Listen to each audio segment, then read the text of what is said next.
Bismillahirrahmanirrahim. Assalamualaikum warahmatullahi wabarakatuh.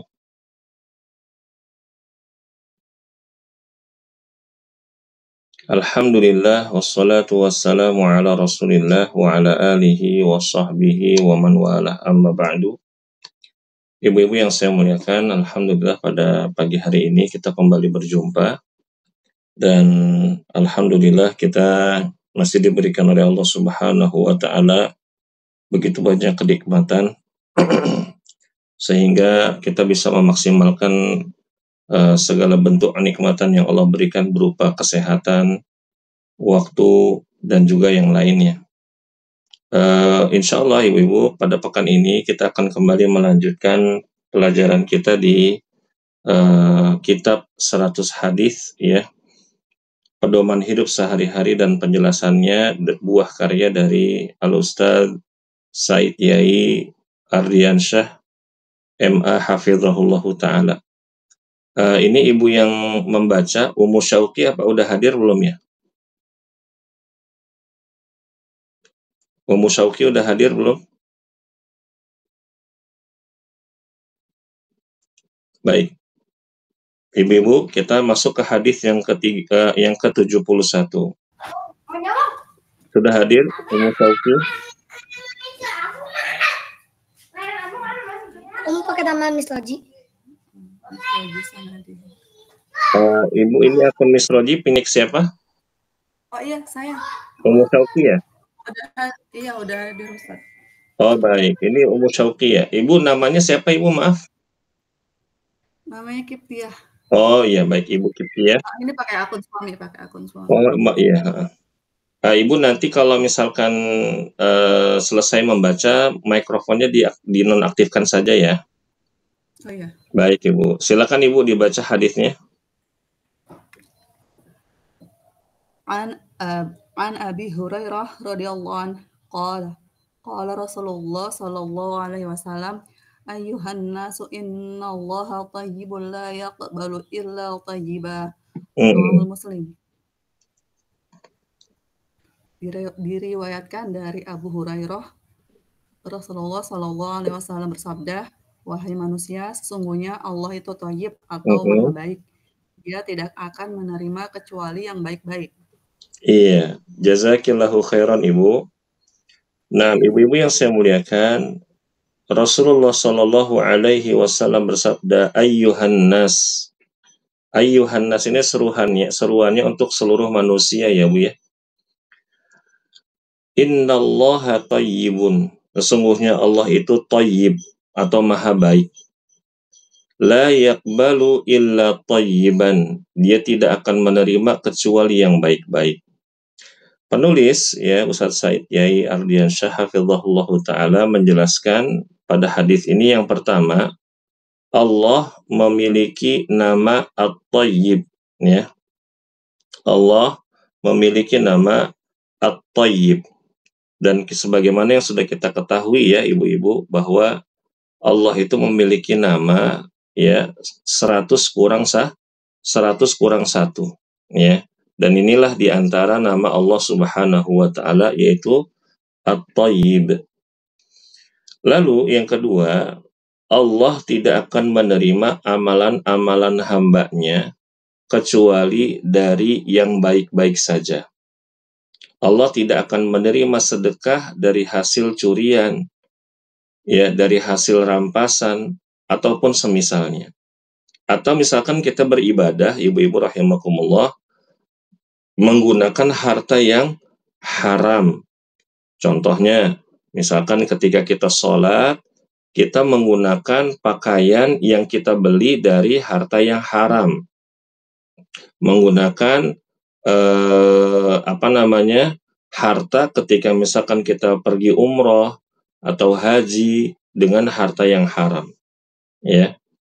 Nah, ini Allah Subhanahu wa Ta'ala tidak akan menerima amal soleh yang dibangun dengan ya sesuatu yang haram atau tidak baik. Lalu yang ketiga, Allah juga tidak akan mengabulkan doa orang yang makanan, minuman, dan pakaiannya berasal dari harta yang haram. Nah, ibu-ibu rahimakumullah, ini penting bagi kita ya, bahwa jangan sampai kita memasukkan harta haram ke dalam perut kita. Jangan sampai kita tuh pakai pakaian dari harta yang haram ya.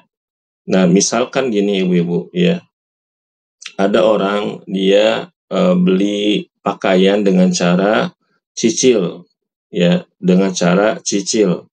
Pengen punya gamis ini ya karena bagus tapi harganya mahal, tapi dengan cara cicil. Nah, cuma ya di tengah cicilan orang yang mencicil ini memiliki niat yang buruk. Apa niat yang buruk tersebut? Yaitu dia tidak mau melunasi. Maka pakaian itu berubah statusnya. Yang tadinya pakaian yang halal menjadi pakaian yang haram. Nah, kalau misalkan kita gunakan untuk sholat, maka sholat kita diancam. Sholat kita terancam. Tidak diterima oleh Allah Subhanahu wa Ta'ala. Walaupun para fuqaha mengatakan ya ibadahnya itu sah, namun pahalanya ya ini tidak diterima, ya tidak dapat ganjaran dari sisi Allah Subhanahu wa Ta'ala. Begitu juga dengan orang yang biasa dengan makanan-makanan yang haram, minuman-minuman yang haram. Ketika dia berdoa, ibu-ibu rahimakumullah, doanya itu ditahan oleh Allah Subhanahu wa Ta'ala. Ya, memang ini ada khilaf di kalangan para ulama, doanya itu nggak dikabulkan atau ditahan. Ya, tapi saya lebih cenderung doanya ini ditahan. Maksudnya tuh lama nggak dikabulkan ibu-ibu. Contoh misalkan, orang ini orang yang ibadahnya bagus, sholatnya rajin, puasanya rajin, sedekahnya rajin, tapi sayang dia masih ngerokok ibu-ibu. Ya, masih suka ngerokok, masih suka nge-vape, masih suka apa ya yang sejenisnya lah gitu ya. Dia doa. Nah, biasanya doanya itu lama dikabulkannya. Ya, begitu ya. Taib. Yang keempat, ibu-ibu rahimakumullah, Allah juga menghalalkan makanan-makanan yang baik-baik dan mengharamkan makanan-makanan yang menjijikkan dan membahayakan menurut agama.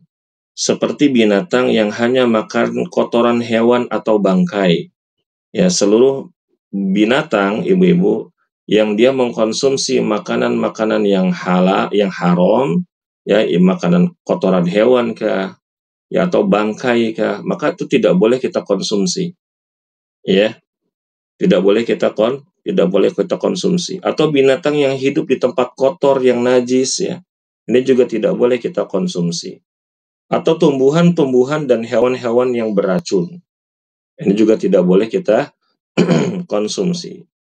Ya, terkecuali misalkan binatang-binatang yang ada di laut. Kalau pintar mengolahnya, insya Allah tidak masalah. Ya. Lalu ibu-ibu rahimakumullah, ya saya berikan faedah tambahan bahwa yang dimaksud dengan nama Allah At-Tayyib itu atau yang maha baik adalah sifat-sifat Allah Subhanahu wa Ta'ala itu seluruhnya baik. Ya. Dan sifat-sifat Allah Subhanahu wa Ta'ala itu selamat dari berbagai aib dan kekurangan. Jadi sifat Allah itu maha sempurna, maha paripurna, ya. Dan makna At-Tayyib itu berkaitan dengan perbuatan hamba, perbuatan kita nih ibu-ibu. Ya.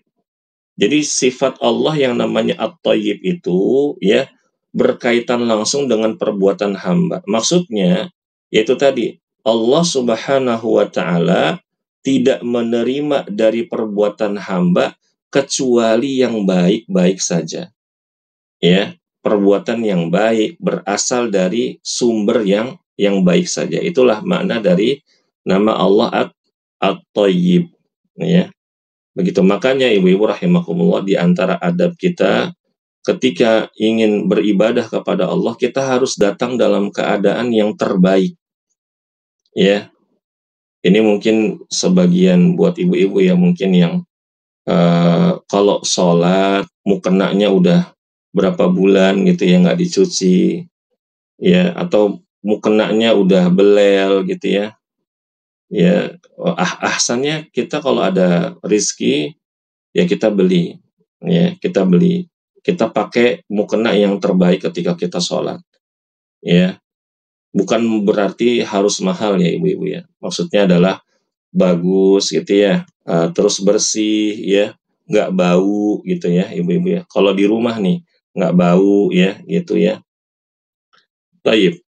Nah, itulah diantara ya adab kita ketika kita beribadah. Jadi beribadah itu bukan asal-asalan ya ibu-ibu ya. Kita harus memberikan yang terbaik untuk Allah Subhanahu wa taala kalau kita ada kemampuan. Baik, berikutnya Ibu Sri sudah hadir ya. Ibu Sri baca nggak hari ini? Silakan Ibu Sri. Ini berarti gantian sama Ibu Kiptiah ya. Baik, bismillah. Hadis ke-72, tinggalkanlah yang meragukanmu. Anil Hasani bin Aliyin radhiyallahu anhuma qala hafiztu min Rasulillahi sallallahu alaihi wasallam da' ma yaribuka ila ma la yaribuka. Diriwayatkan dari Al-Hasan bin Ali, saya hafal dari Rasulullah sallallahu alaihi wasallam, tinggalkanlah yang meragukanmu kepada perkara yang tidak meragukanmu. Iya, jazakillah khair Ibu. Taib, ibu-ibu rahimakumullah, hadis yang ke-72, Rasulullah sallallahu alaihi wasallam bersabda, "Da' ma yaribuka ila ma la yaribuka." Rawahun Nasa'i wa Tirmidzi, ya. Tinggalkanlah apa-apa yang meragukanmu kepada perkara yang tidak meragukanmu, ya. Semua perkara yang bikin kita ragu itu kita tinggalkan kepada hal yang yakin. Nah, ini ibu-ibu ya. Ini hadis ini jawami'ul kalim. Kalimat yang ringkas tapi maknanya tuh luas dan dalam. Nanti akan kita ambil pelajaran ibu-ibu. Penulis di sini mengatakan hafizahullahu taala, yang pertama ibu-ibu rahimakumullah, kita diperintah oleh Rasulullah sallallahu alaihi wasallam untuk menjauhi hal-hal yang membuat hati kita menjadi ragu, menjadi was-was. Ya, karena hati kita sudah ditanamkan oleh Allah untuk selalu menerima kebenaran dan lurus dalam mengamalkan Islam. Oleh karena itu, ibu-ibu yang saya muliakan, agama kita ini agama yang dibangun di atas ilmu. Sehingga ya segala apapun yang bersifatnya itu syubhat, ya, rancu, ragu, ya, abu-abu, itu harus kita tinggalkan. Harus kita tinggalkan. Kenapa? Karena nanti akan menimbulkan efek ragu-ragu, syak, keraguan di dalam hati kita. Misalkan gini ibu-ibu rahimakumullah. Ada orang liberal, ya ada orang Syiah misalkan gitu.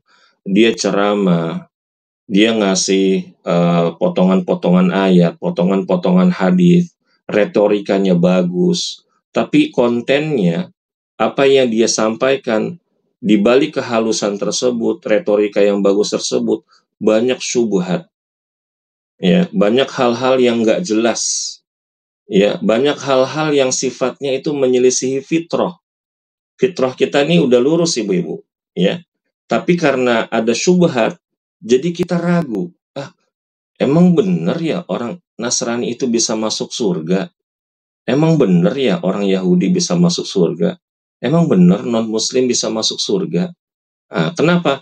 Karena ada syubhat. Nah, itulah syubhat itu harus kita jauhi. Da' ma yaribuka ila ma la yaribuka. Seperti itu. Lalu yang kedua, apabila kita mendapati sesuatu yang meragukan hati kita, maka sebagai muslim yang baik harus meninggalkan hal tersebut. Karena dikhawatirkan hal tersebut dapat mendatangkan dosa. Ya, ini seringkali nih ibu-ibu ya. Misalkan begini. Ketika kita lagi wudhu, ini penyakit was-was, Masya Allah ya ibu-ibu, jangan diturutin. Mungkin kalau saya pribadi, ibu-ibu sering, karena saya sering ke masjid ya gitu ya, melihat orang tuh wudhu kumur-kumurnya, ibu-ibu ya, itu lebih dari 3 kali. bisa berulang kali dia kumur-kumur, terus dia basuh wajah, nggak selesai-selesai. Ini dalam perkara wudhu. Terus ketika sholat, ya, ketika takbiratul ihram, Allah, udah lama dia tuh, udah angkat tangan lama, tiba-tiba dia nggak jadi. Kita yang sholat di samping dia ini, Allahu Akbar, ya cobaan. Ya, orang seperti ini menjadi cobaan bagi saudaranya semuslim yang ada di sampingnya. Kita jadi nggak fokus ngelihat tingkahnya dia yang terkena was-was. Ya, udah takbir berulang, Allah, nggak jadi lagi. Nggak tahu kenapa tuh. Apa niatnya belum mantep gitu ya. Tapi anehnya, ibu-ibu, orang-orang seperti ini ketika imamnya udah ruku, dia langsung bisa takbir, Allahu Akbar. Langsung bisa tuh, ya, langsung bisa. Nah, itu terkena was-was, ya. Ini was-was ini harus kita tinggalkan, ya. Nanti akan kita bahas, Ibu. Kita bacakan dulu apa yang disampaikan oleh penulis. Lalu yang ketiga, adapun perkara-perkara yang telah jelas kehalalannya atau kebolehannya, maka kita tidak perlu ragu lagi untuk mengerjakannya. Sedangkan perkara yang telah jelas keharamannya, maka kita tidak perlu ragu untuk meninggalkannya. Ya, kita udah tahu khamr itu haram, ya jangan dideketin. Misalkan ada kasus yang beberapa waktu lalu viral, ada minuman dari Korea ya, namanya apa, soju ya, gitu. Ya mereknya udah jelas ini kan, soju itu mengandung alkohol, ya. Tapi anak-anak karena suka Koreaan ya sekarang, anak-anak ya, remaja-remaja sekarang minum walaupun ada tulisannya ya, misalkan halal, atau misalkan tulisannya tapi nggak disertifikasi dari MUI, cuma ditulis minuman bersoda non alkohol ya, tapi tidak ada sertifikasi dari MUI. Ini kan perkara yang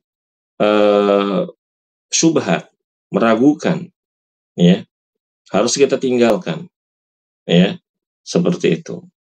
Nah, ibu-ibu rahimakumullah, pada hadis ini yang berbunyi da'ma yaribuka ila ma la yaribuka adalah menjadi salah satu dalil dalam kaidah fikih, ya. Ya, ini juga hadis Rasulullah Shallallahu Alaihi Wasallam, al yaqinu la yazulu bisyakkin, ya, atau la yazalu bisyakkin.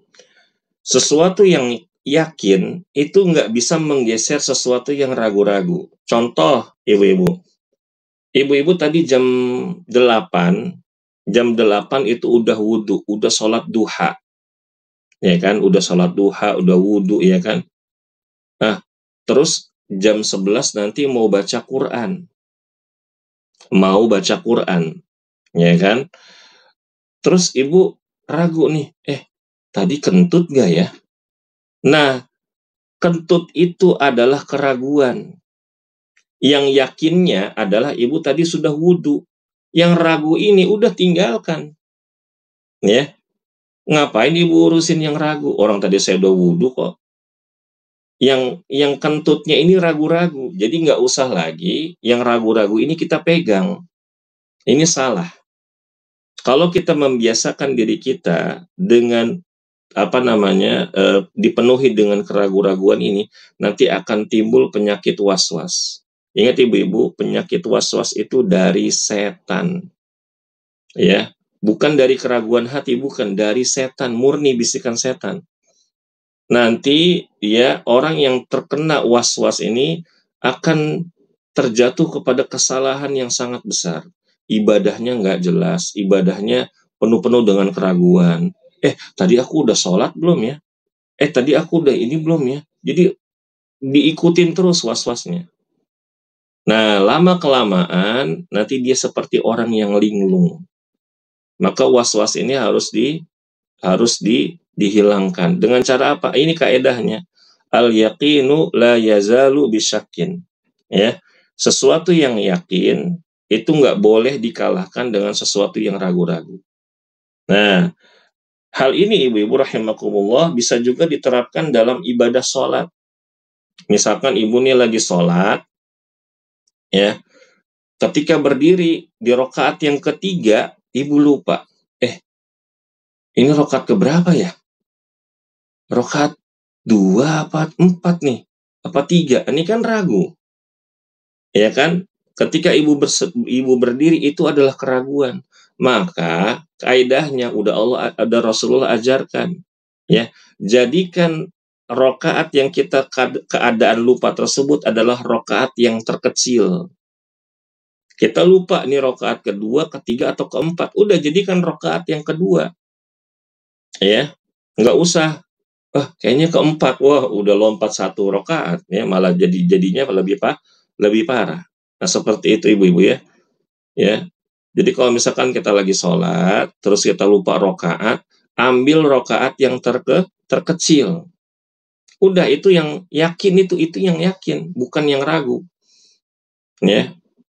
Bukan yang ragu. Nah, nanti di akhir kita bisa lakukan sujud sahwi. Kemudian ibu-ibu rahimakumullah, ya, lupa sudah batal wudhu atau belum. Nah, ini ya, udah wudhu tadi jam 8, terus udah batal belum ya? Nah, ini kan ragu. Udah batal belum ya? Ini adalah keraguan. Yang yakin tadi kita udah sholat, udah wudhu jam 8. Maka yang ragu ini kita singkirkan. Nah, kemudian lupa sudah menjatuhkan talak atau belum. Nah, ini biasanya suami nih. Ibu-ibu rahimakumullah, saya pernah dapat kasus ada orang, bapak-bapak itu punya was-was. Was-wasnya itu, Ustadz, saya nih udah jatuhin talak belum ya sama istri saya? Kemarin saya ribut gini cerita dia. Saya ngomong perkataan gini. Nah, itu kan ragu. Yang yakinnya bapak belum menjatuhkan talak. Nah, seperti itu. Jadi, ambillah yang yakin, buanglah yang ragu. Itu ya. Kemudian ibu-ibu rahimakumullah, menghafal hadis ini, da'ma yaribuka ila ma la yaribuka, itu bisa menghindarkan kita dari penyakit was-was. Nah, baiknya ibu-ibu ini dihafalkan. Ya, ini jadi penguat buat iman kita. Gampang kok. Da'ma yaribuka ila ma la yaribuka. Baca aja 20 kali ibu-ibu, diulang-ulang. Da'ma yaribuka ila ma la yaribuka. Ini ibu-ibu bisa screenshot ya. Ya, kalau yang belum punya buku PDF-nya bisa di-screenshot, bisa dihafalkan, bisa bareng-bareng sama anak-anak. Tinggalkanlah apa-apa yang meragukanmu kepada apa-apa yang tidak meragukanmu. Baik. Nah, berikutnya Ibu Kiptiah, silakan dibaca hadis ke-71. 70 ke 70 berapa nih? 3, Ustaz. Iya, 73 ya, maaf. Monggo, Bu. Hadis ke-73, membuat bahaya. An Ubadah bin Samit radhiyallahu anhu anna Rasulullah sallallahu alaihi wasallam qada'an la darara wa la dirara. Riwayat Ibnu Majah.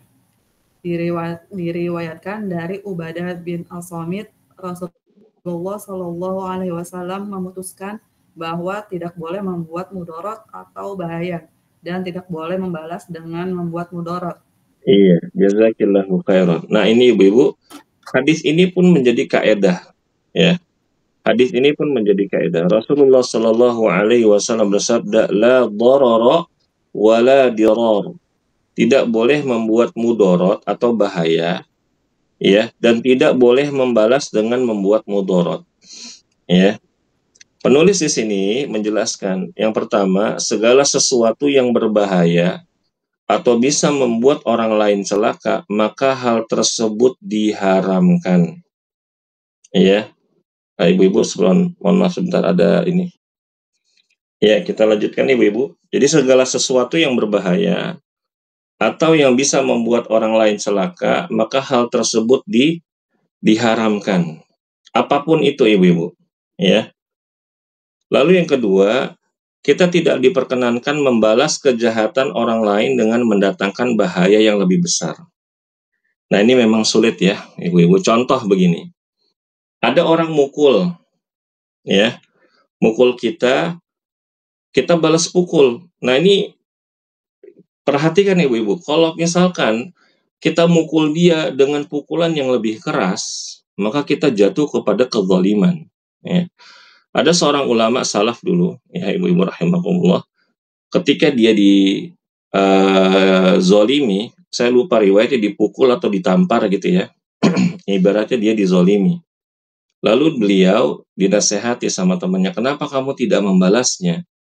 Padahal itu tidak dilarang dalam agama kita.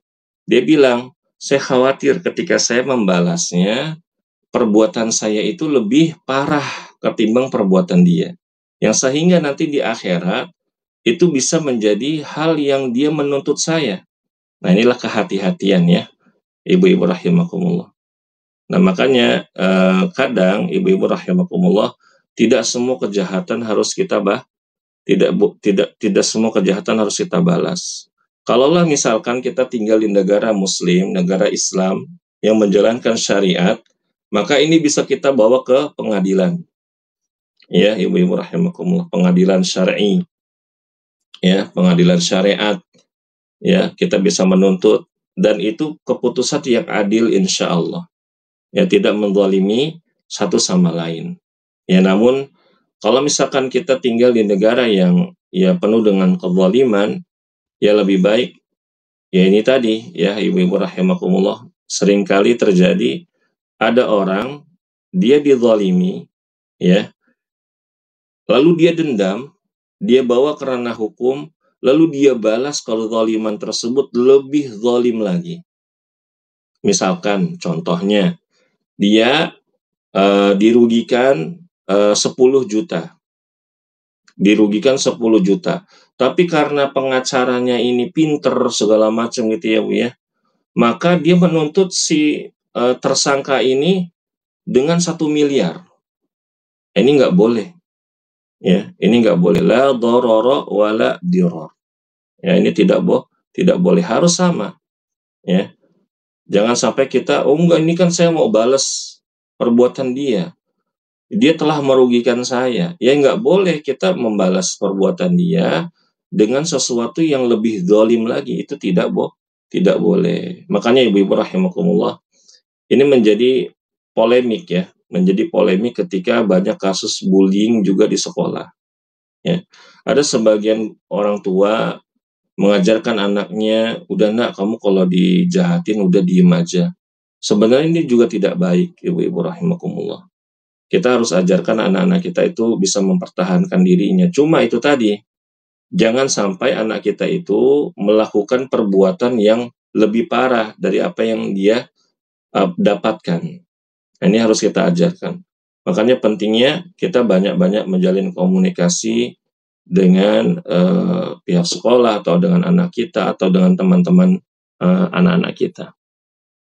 Ya, soalnya banyak kasus juga terjadi di sekolah-sekolah waktu saya masih mengajar di STIT seperti itu Ibu.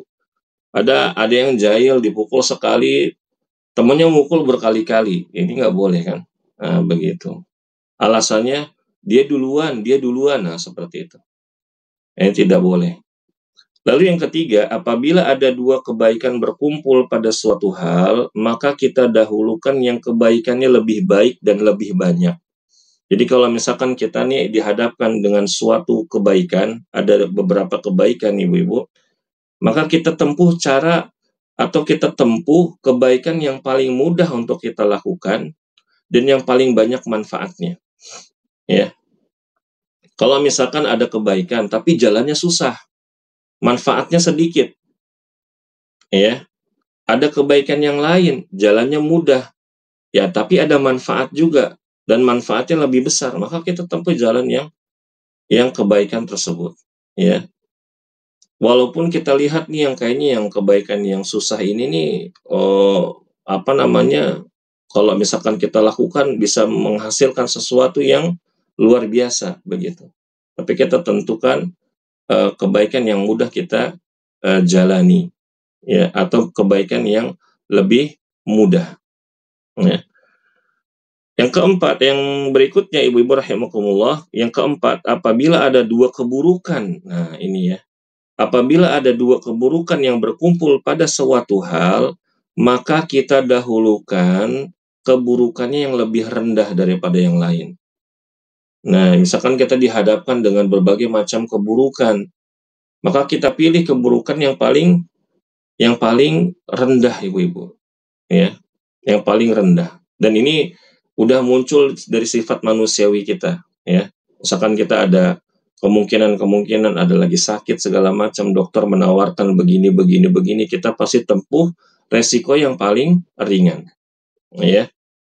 Lalu yang kelima, apabila ada kebaikan dan keburukan berkumpul, nah ya ibu-ibu, maka kita dahulukan untuk menghindari keburukan tersebut.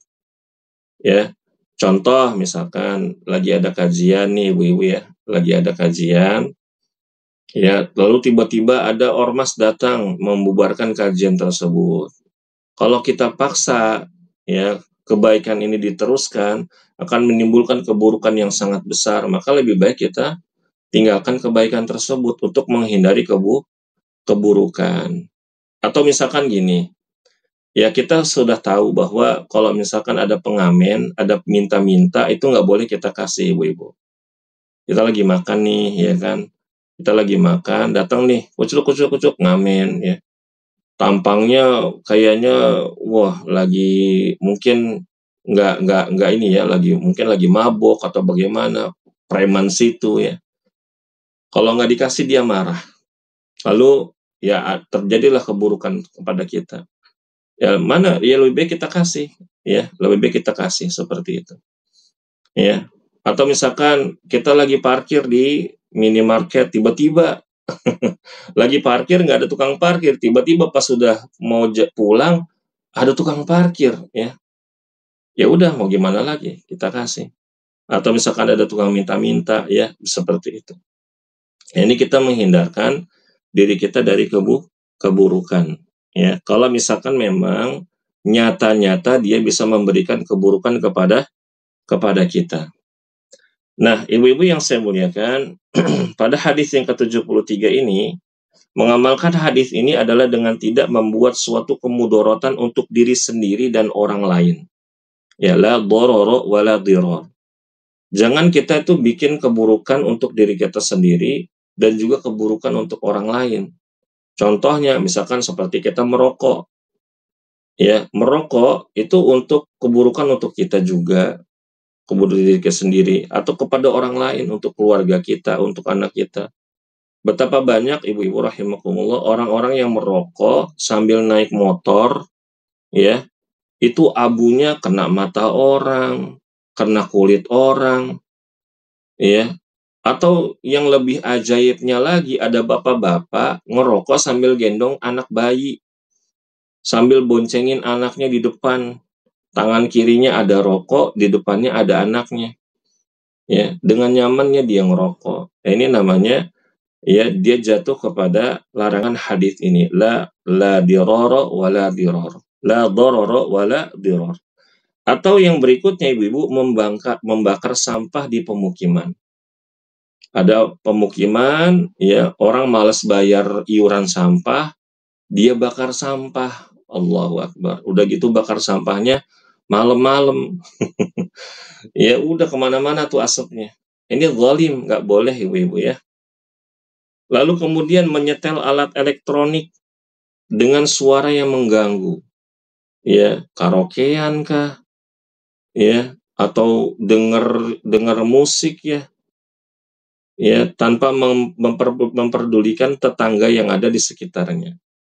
Ya. Atau yang sering terjadi sekarang itu ngeprank. Ngeprank ini ibu-ibu nggak boleh. Ya. Ngeprank itu nggak boleh. Dan hal-hal yang sifatnya bisa membahayakan diri kita dan untuk orang lain itu harus kita jauhi. Ya. Kemudian hadis yang ke-74, Ibu Sri Kumala silakan. Baik Ustadz, hadis ke-74, pujian Allah untuk yang dicintainya. An Anasin radhiyallahu anhu qala Rasulullah sallallahu alaihi wasallam, inna idhama jazai ma'a idhami bala'i Wa inna Allaha idza ahabba qauman batalahum. Ahabba qauman ibtalahum. Idza ahabba qauman Idza ahabba qauman ibtalahum. Faman radiya falahu ridha wa man sakhita falahu sakhatu. Diriwayatkan dari Anas, Nabi Shallallahu Alaihi Wasallam bersabda, sesungguhnya besarnya pahala sebanding dengan besarnya ujian. Sesungguhnya jika Allah mencintai suatu kaum, maka Dia akan mengujinya. Barang siapa yang ridho, maka dia akan mendapatkan keriduannya. Barang siapa yang marah, maka dia akan mendapat kemarahannya.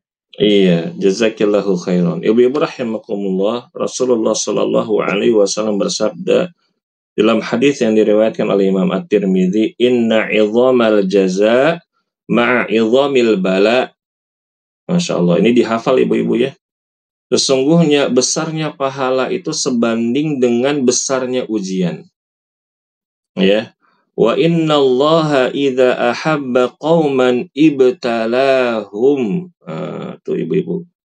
Sesungguhnya jika Allah mencintai suatu kaum, maka Dia akan ibtalahum, akan mengujinya. Ya. Faman radiya falahur ridha. Barang siapa yang ketika Allah uji lalu dia ridha, maka dia akan mendapatkan keridhaan Allah Subhanahu wa ta'ala. Wa man sakhita. Barang siapa yang ketika diuji dia marah, dia protes sama Allah, falahus sakhatu, maka dia akan mendapatkan kemarahan dari Allah Subhanahu wa ta'ala. Nah, penulis di sini menjelaskan pada poin yang pertama, orang yang diuji oleh Allah akan mendapatkan pahala yang senilai dengan besar ujiannya. Apabila ujiannya berat, maka Allah memberikan ganjaran yang lebih besar. Apabila ujiannya ringan, maka Allah akan memberikan ganjaran yang lebih kecil. Ya. Jadi ibu lihat kalau musibahnya ini besar banget.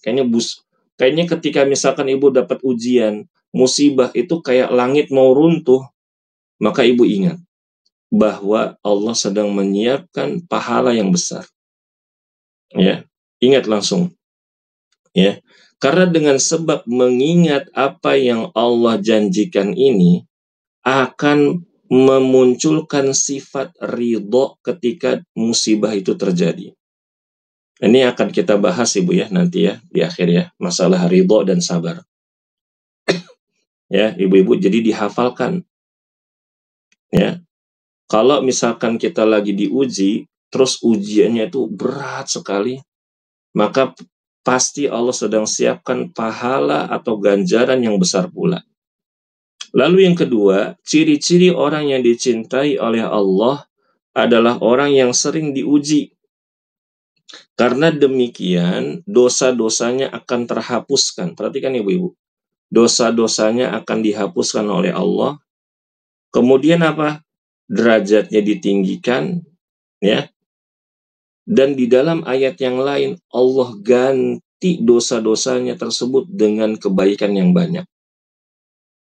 3 nih ibu-ibu.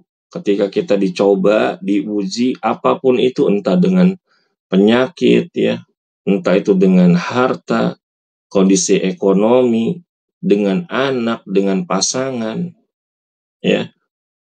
Maka bisa jadi Allah Subhanahu wa ta'ala sedang menghapuskan dosa-dosa kita, meninggikan derajat kita, dan mengganti dosa-dosa kita dengan berbagai macam kebaikan yang banyak.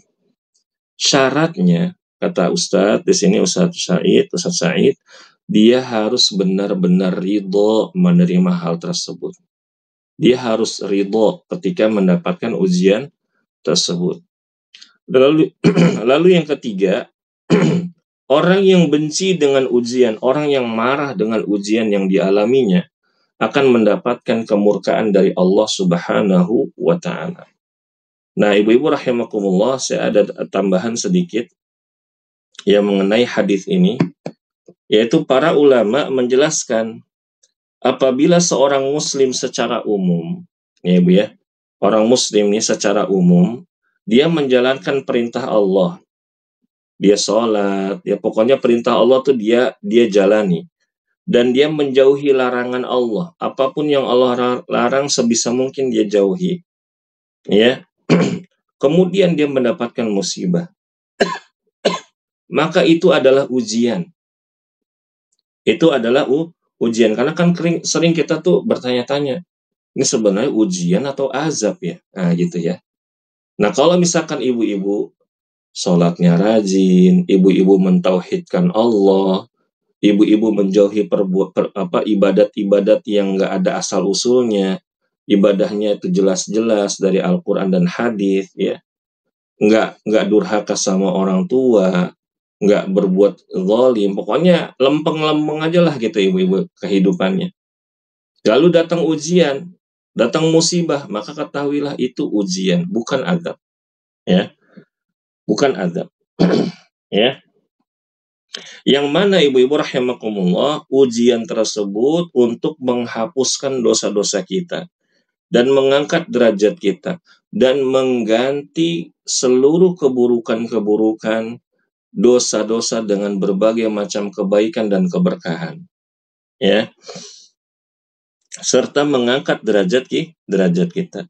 Dan muslim yang bertakwa akan terlihat keimanannya saat ujian datang, ya. Ngetes nih kita bertakwa nggak sama Allah, ya. Maka terlihat ketika ujian itu datang, dia semakin rajin ibadahnya dan dia semakin dekat sama Allah, ya. Orang yang benar-benar bertakwa, dia akan tempuh jalannya Allah Subhanahu wa Ta'ala. Orang yang tidak bertakwa kepada Allah, maka kebalikannya. Misalkan ibu-ibu, dia dicoba dengan ujian materi, harta, bangkrut lah segala macam, ya ibu-ibu rahimakumullah. Kalau orang yang bertakwa, dia tempuh dengan cara yang Allah ridhoi. Mungkin dia perbaiki bisnisnya, mungkin ada kezaliman kah dalam bisnisnya, dia bertaubat, dia bangun lagi dari nol, mungkin dia perbaiki yang kurang baik. Itu cara-cara yang Allah izinkan. Nah, adapun orang yang tidak bertakwa, dia akan tempuh jangan jalan yang Allah murkai. Datang ke dukun, pesugihan, na'udzubillah. Atau bisa jadi dia suudzon sama orang lain. Wah, kemarin rame nih. Sejak ada dia tuh buka di situ, dagangan saya jadi sepi, bisnis saya jadi sepi. Ya, dia bikin sihir akhirnya, na'udzubillah. Dia bikin bangkrut orang lain, ya. Suudzon sama orang. Ya.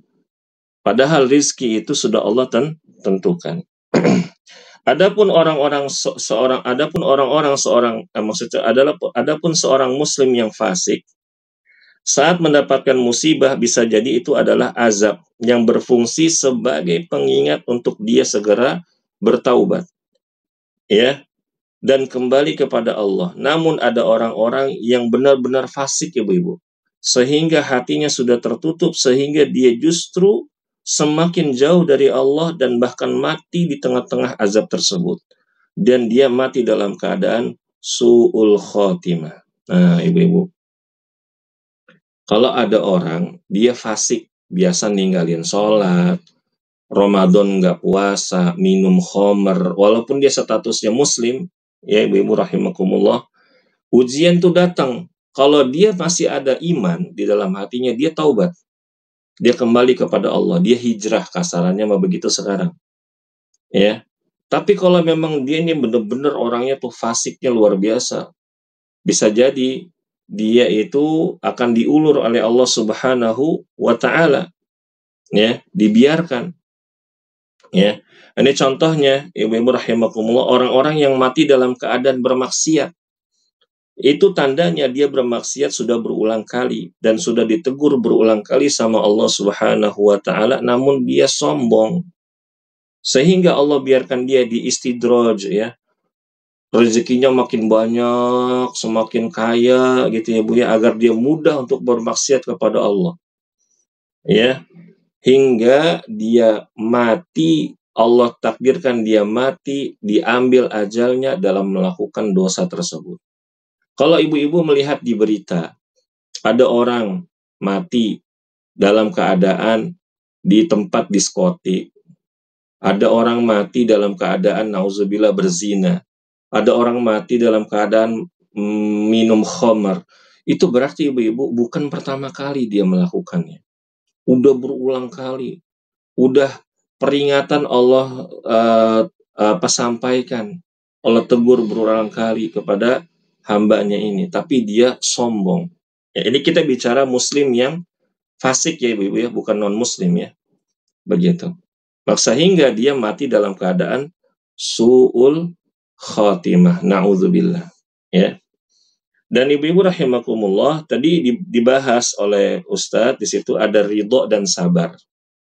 Nah, ridho itu apa sih Ustadz? Sabar itu apa sih? Nah, Syekh Muhammad bin Shalih Al-Utsaimin menjelaskan ridho itu lebih tinggi daripada sabar. Ya. Ridho itu adalah ya orang yang tidak merasakan sakit di dalam hatinya sama sekali ketika datang musibah. Ya. Ketika datang musibah, ia berjalan bersama dengan takdir Allah dengan ringan. Contoh, tapi na'udzubillah ibu-ibu ya, jangan sampai ya. Ada orang lagi ke masjid, na'udzubillah ya Allah, summa na'udzubillah. Ada orang ke masjid. Berangkat dari rumah pakai sendal yang bagus. Ibu-ibu sendal apa nih? Yang bagus ya. Lagi kajian taklim, sendalnya bagus, sepatunya bagus, bermerek lah gitu. Pas pulang dari masjid, sendal sepatunya nggak ada, hilang. Nah, ketika pertama kali yang ibu lakukan adalah legowo, ya wis lah. Itu namanya ridho. Bahkan ketika dapat musibah tersebut, kok ibu malah seneng? Ya, ada perasaan, ada kebahagiaan, itu namanya ridho. Ustadz kok aneh banget ya, dapat musibah kok malah malah seneng, malah ketawa gitu. Ya, itulah uniknya iman. Ya, ibu ya. Mungkin ibu-ibu pernah mengalaminya, ya. Ketika ada kehilangan sesuatu, ya sudah, ya sudah, relakan saja, ridhoi saja. Nah, seperti itu. Nah, ridho ini hukumnya sunnah, ibu-ibu. Hukumnya sunnah. Adapun sabar, ibu-ibu rahimakumullah, dia itu hukumnya wajib.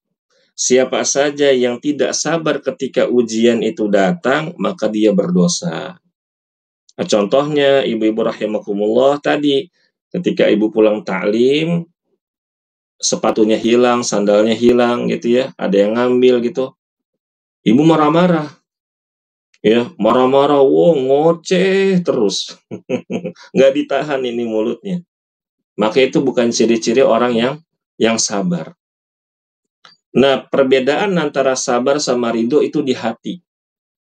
Dia nih ngedumel, ibu-ibu. Orang sabar itu, dia tuh ada rasa ngedumelnya. Dia ngedumel di dalam hati. Dia nggak keluarkan dari lisan, dia nggak keluarkan dari perbuatan. Itu orang yang sabar. Nah, kalau orang yang ridho, hatinya plong, jawarihnya pun ini, tubuhnya ini pun plong. Begitu. Orang yang sabar, hatinya ngedumel, tapi dia tahan. Mulutnya nggak berkata-kata yang aneh-aneh. Ya. Mulutnya bilang, cukup alhamdulillahi ala kulli hal. Ya. Alhamdulillahi ala kulli hal. Atau dia bilang innalillahi wa inna ilaihi raji'un. Ya. Allahumma ajurni fi musibati wa akhlif li khairan minha. Ya. Ya Allah, Allahumma ajurni fi musibati. Ya Allah, berikanlah ganjaran kepadaku atas musibah ini. Wa akhlif li khairan minha, dan gantilah ya sesuatu yang aku hilangkan, yang hilang dariku ini dengan sesuatu yang lebih baik. Nah, ini orang yang ridho dan sabar. Tapi ingat ibu-ibu ya, ridho itu hukumnya sunnah. Sabar itu hukumnya wajib. Barang siapa yang ketika datang ujian, musibah, dia mencak-mencak, dia marah-marah, segala macam, terus nggak jelas gitu ya, dari perbuatannya, bahkan sampai dia mengeluarkan perkataan-perkataan yang Allah nggak ridhoi, seakan-akan dia itu nggak beriman dengan takdir, maka dia berdosa. Maka dia berdosa. Makanya ibu-ibu rahimakumullah, ini saya ingatin diri saya pribadi juga ya. Ketika datang ujian, jangan suka ngomong yang aneh-aneh. Jangan suka ngomong yang aneh-aneh. Lagi ada kematian kah? Nggak usah ngomong yang aneh-aneh. Ya, ada di hati ini, udah tahan aja, diem aja, udah diem. Diem aja. Atau kita ganti dengan zikir, istighfar, ya. Atau kita ganti dengan perkataan-perkataan yang baik. Ya.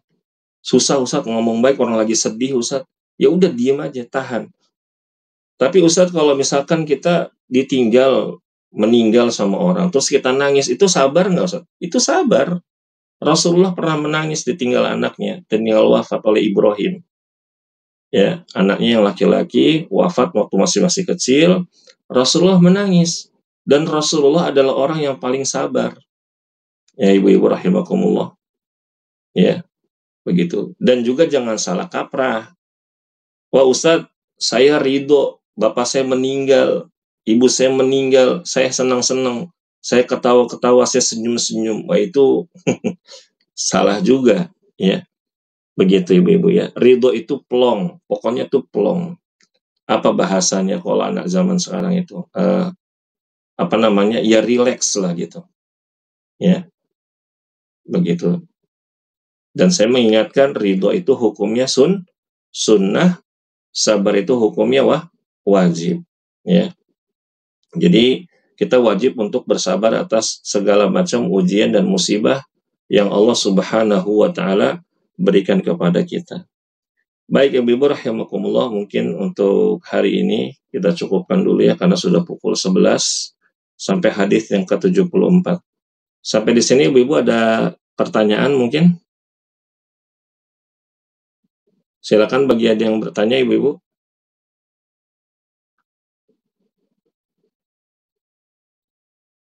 Baik, jika tidak ada, kita cukupkan saja. Subhanakallahumma wa bihamdika asyhadu an la ilaha illa anta astaghfiruka wa atubu ilaik.